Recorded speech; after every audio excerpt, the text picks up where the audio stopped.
तो आज हम देखते हैं कि फ़ौज में जाने का क्या तरीक़ाकार है। फ़ौज में जाने के लिए, फ़ौज में कमीशन हासिल करने के लिए सबसे पहले हमारे पास एफएससी की डिग्री होनी चाहिए। एफए या एफएससी की डिग्री होनी चाहिए। ये डिपेंड करता है आप कमीशन किस में लेना चाह रहे हैं, एयरफोर्स में जाना चाह रहे हैं, आर्मी में जाना चाह रहे हैं या नेवी में जाना चाह रहे हैं। तीनों अफ़वाज जो है, अफ़वाज पाकिस्तान का जो क्राइटेरिया है ऑलमोस्ट मिलता-जुलता है, लेकिन उसमें थोड़ी बहुत तब्दीलियाँ हैं। जैसे कि अगर आप पाकिस्तान आर्मी में जाना चाहते हैं तो आर्मी में आप एफए करके भी जा सकते हैं। हर बच्चे की ख्वाहिश होती है कि आर्मी ज्वाइन करें और आर्मी या एयरफोर्स ज्वाइन करें, और हमें उसके लिए प्लान करना चाहिए। हमें बच्चे को शुरू से ही बताना चाहिए, 5th से 4th से या 6th क्लास से हमें उसे बताना चाहिए कि आपको एटलीस्ट 60% मार्क्स लेने हैं मैट्रिक में और एफएससी में। मैट्रिक में अगर आपके मार्क्स कम भी आ जाते हैं और इवन आप एफएससी पे कवर कर जाते हैं, क्योंकि जो लास्ट डिग्री है वो एफएससी है, एफए या एफएससी जिसको कंसीडर करता है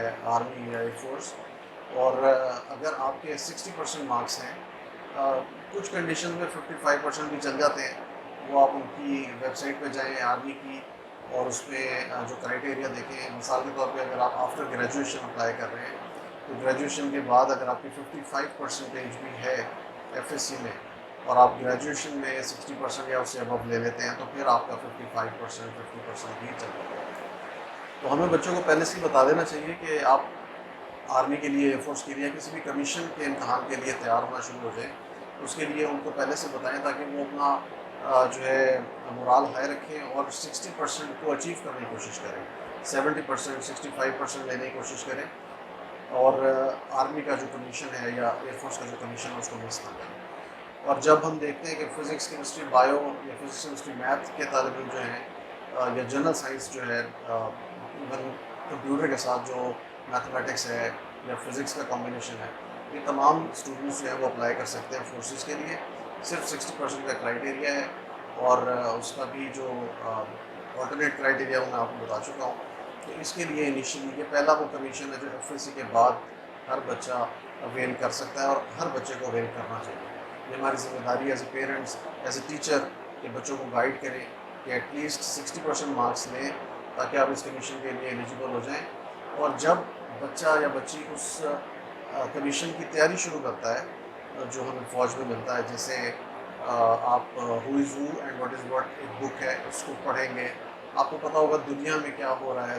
करंट अफेयर्स आपको पता होना चाहिए, पाकिस्तान के इंटरनेशनल करंट अफेयर्स का पता होना चाहिए। दुनिया में टॉलेस्ट बिल्डिंग कौन सी है, समंदर कितने हैं और कौन से मुल्क की कौन सी करेंसी है। तो ये बातें वो हैं जो आपको तैयार करनी है इस कमीशन के लिए। उसके अलावा आपकी जो लीडरशिप क्वालिटीज़ हैं वो भी बड़ी इंपॉर्टेंट है, वो भी स्टूडेंट्स को बतानी चाहिए कि उसमें फर्दर फिर किसी दिन हम डिस्कस कर लेंगे कि लीडरशिप क्वालिटीज़ क्या होती हैं। आज जो टॉपिक है वो हमारा यही है कि हम देखें कि कमीशन का एग्ज़ाम, और जब आप एयरफोर्स या आर्मी के या नेवी के कमीशन के एग्ज़ाम की तैयारी करते हैं तो आपकी सिर्फ इसी की तैयारी नहीं हो रही होती, इनफैक्ट आपके उन तमाम कमीशंस की तैयारी हो रही होती है या तमाम उन सरकारी जॉब्स की तैयारी हो रही होती है जो कमीशन के तहत आपको मिलते हैं।